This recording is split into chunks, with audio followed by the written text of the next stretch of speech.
Vocês. Boa noite a todos. Hoje, eu acho que o assunto que a gente tem que falar aqui não pode ser diferente, tem que ser a arbitragem, né?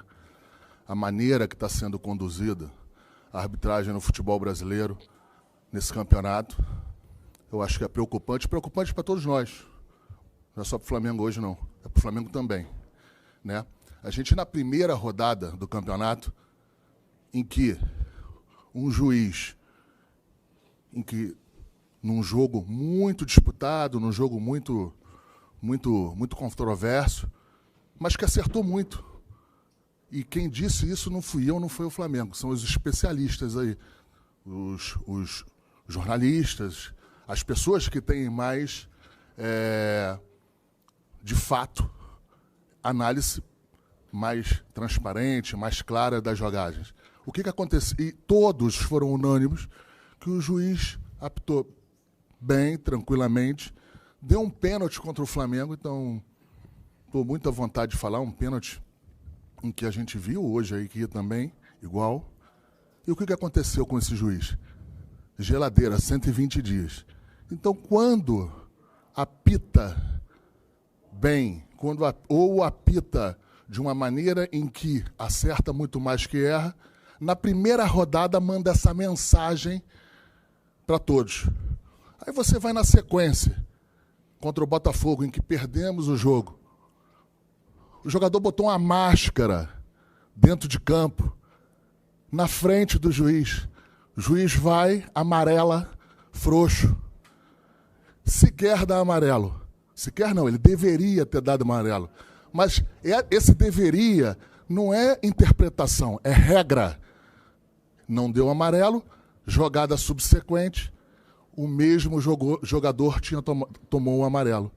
Então, assim, é estarrecedor o que está acontecendo. Está dando pena ver os árbitros. Pena.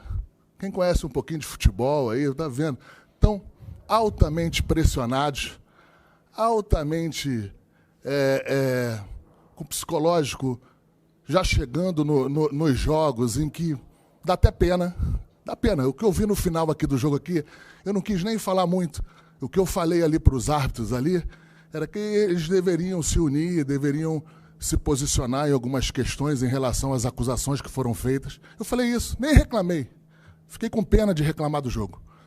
Então, assim, essa é a sequência, é o que está no futebol brasileiro, é uma piada o que está acontecendo. Enfim, aí você vem para o jogo de hoje. Sequer chamamos o VAR na situação do pênalti do Flamengo. Sequer chama o VAR. A tecnologia está ali exatamente para você interpretar, para você... Você chama o juiz e ele interpreta. Se viu que não teria nenhum problema, que não viu nenhum lance faltoso, ele segue o jogo. Então, assim, é uma vergonha o que está acontecendo. Agora eu quero saber o seguinte, eu quero entender se é quem bate mais forte na mesa, sem quem briga mais, é que está levando. É isso que a CBF está se ajoelhando? A isso? A quem dá porrada na mesa, a quem bate, a quem fala de inalações perigosíssimas? Então, a gente tem que ver como é que vai fazer, porque senão isso não vai acabar bem, o campeonato não vai acabar bem. Não vai acabar bem, não é para o Flamengo, é para ninguém. Agora, a gente tem que entender. Se a gente entender que tem que falar e vai ter que pressionar, não tenha dúvida que o Flamengo vai fazer isso também. Eu não acho esse o caminho correto, eu não acho o caminho plausível, mas está vergonhoso. Está vergonhoso. O que a gente viu hoje aí é digno de pena. De não chamar o VAR em 2, 3 lances, em análises que eram perfeitamente fáceis de você interpretar se chamasse o VAR, se usasse a tecnologia. Mas quem está no VAR também está pressionado. Né? Os pontos lá em que as interferências que entram por aqui, pelos telefones. Interferências que eu digo em relação a que fala se foi ou não foi, o que acha. E essa interpretação tem que ser da pessoa que está ali, na hora. Então vou dar até a sugestão Eu não sei se tem isso, mas eu vou dar uma sugestão. Entrou dentro do VAR lá, não pode ter celular lá dentro, não pode ter nenhuma comunicação lá dentro que não for a comunicação, claro, que é pertinente ao êxito do trabalho, a fazer o trabalho. Então, assim, não tem... Tá dando pena. Essa que é a verdade. Não sei se o Bruno quer completar, ele já falou um pouco mais, mas eu acho que ele deve contribuir com mais o que ele acha. Bom, acho que já falei lá, o Marcos também, faço minhas as palavras dele. A gente pensa exatamente da mesma forma. O sentimento é de raiva e indignação. O Flamengo só quer o correto. O Flamengo não quer nada mais que o correto. O Flamengo não quer ser prejudicado. Hoje não tem o que falar de futebol. Na nossa visão, o Flamengo mereceu vencer, mas não tem o que falar de futebol, porque o que tem para falar hoje é de arbitragem, do que precedeu em termos das atitudes da CBF e o que aconteceu hoje. O que aconteceu hoje aqui é uma vergonha, de dar raiva, de dar indignação, interferiu diretamente no resultado. A falta de critério é explícita. O medo dos árbitros, quando apitam com o Flamengo, ele é explícito. A CBF claramente passa uma mensagem: se for correto com o Flamengo, no jogo do Flamengo, vai para a geladeira. Eu vou ser um pouquinho mais específico, esclarecer um pouco mais por que eu estou falando isso. 2 dias antes do primeiro jogo, lá com o Atlético Goianiense, a comissão de arbitragem, a gente tem os vídeos. Temos vídeos da comissão de arbitragem instruindo os nossos atletas e a nossa comissão técnica. Está gravado lá no auditório do CT. 3 instruções muito claras. Primeiro, o uso de parte dura do corpo no rosto. Falta, dependendo da intensidade, é amarelo ou vermelho. O Maguinho acertou o cotovelo na cara do Bruno dentro da área, tanto que cortou o lábio do Bruno e sangrou o lábio. E aí, você dizer que isso aí não é falta dentro da orientação da comissão de arbitragem, que é o critério que está estabelecido... Para deixar claro, só para ajudar, que o critério não é nosso, não é sugestão nosso, é apresentado pela CBF, apresentado pela comissão de arbitragem. Então, eles mesmos, eles próprios, que apresentam o critério, depois não usam o critério ou fazem de maneira subjetiva, que é aí que é o perigoso no futebol. Sim, e aí... Essa foi uma instrução. A segunda instrução, área técnica, treinador, comissão técnica, os atletas. Primeiro, só um membro da comissão técnica circulando na área técnica. Segundo, respeito com o árbitro. Tanto no respeito da área técnica, até no jogo Flamengo e Amazonas, o Adilson ia quase lá na bandeirinha de escanteio. Se o Tite fizesse isso aí, ia tomar amarelo.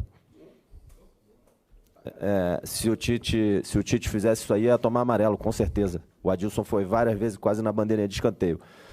O árbitro do Flamengo e Atlético Goianiense cumpriu o que a comissão de arbitragem falou, expulsou o Jair.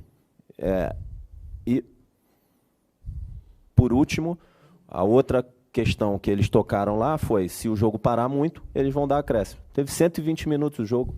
O jogo teve 120 minutos e ele deu os acréscimos já depois do Flamengo estar ganhando e respeitou os acréscimos. Os comentaristas de arbitragem, jornalistas, vocês, todo mundo disse que o árbitro fez tudo certo e ele foi para a geladeira. E como o Marcos disse aqui, ele deu um pênalti para o Atlético Goianiense. E se vocês forem ver o lance do pênalti do Atlético Goianiense, até poderia não dar. Não estou falando pelo lance do Léo Pereira, não. Antes do Léo Pereira fazer a possível falta no jogador do Atlético Goianiense, o jogador do Atlético Goianiense dá um encontrão no Rossi, que está com a bola sob controle. Todo mundo sabe o que o jogador foi fazer ali para bater no Rossi. O que o jogador foi fazer ali? O VAR, já que chamou a falta do Léo, poderia ter chamado a falta, não era para chamar, que o árbitro deixou seguir, poderia ter dado a falta do jogador do Atlético Goianiense no Rossi antes. Então, até da marcação do pênalti dá para discordar, mas se o contato do Léo é pênalti, o contato do jogador do Atlético Goianiense tem que ser. E se o do Léo é pênalti, no Fabrício é falta, no Luiz Araújo hoje é falta também. E o mais assintoso de tudo, que é, como o Marcos disse, está escrito na regra. Vocês podem procurar lá, está escrito na regra. Fazer o uso de máscara ou qualquer outro adereço que cubra o rosto na comemoração de gol é cartão amarelo. Na frente do Daronco, na frente do Klaus. Eles não deram amarelo. Eles estão acuados e a mensagem da CBF como é que é? Estou tentando achar a palavra aqui. Se ela é intencional ou não, a mensagem da CBF para os árbitros é muito clara. Foi correto com o Flamengo, vai para a geladeira. Enfim, eu acho que o certo era o Tite estar aqui, claro, para falar de futebol, mas com certeza ele não falaria de futebol, né?